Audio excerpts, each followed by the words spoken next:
Hey, it's I guess number three, randomness with Roberts. I was thinking about this old phrase, monkey see, monkey do.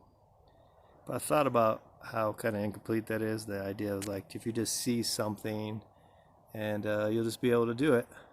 And I thought about, well, what about monkeys? All of them are in the zoo, or a lot of them are in the zoo, but they see people free every day, but they're still in the zoo. So obviously, just seeing freedom, seeing a goal isn't enough. Sometimes you just are stuck.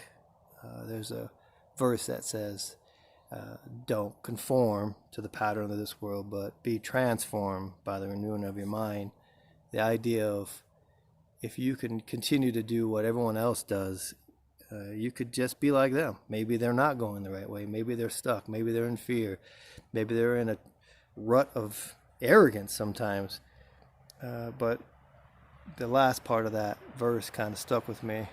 It's not more than just doing what you see around you. Maybe it's understanding that last part where it says be transformed by the renewing of your mind. And think about like subscriptions or have to be renewed, or back in the day when you had to check out a book at the library, you didn't own the book, you just got to benefit. You had to use what the author did, what he created and what he made, and it was a part of your life.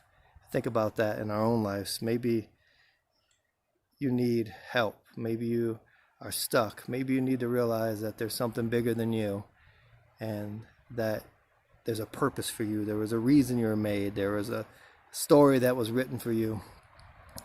And you need to go back to the beginning, the writer, the maker. So instead of just looking at what everybody else does and their purpose or their plan or their way, maybe you ought to think or search or find those that would help you write your story, or go back even further to the one that made you for a purpose. This is Randomness with Roberts.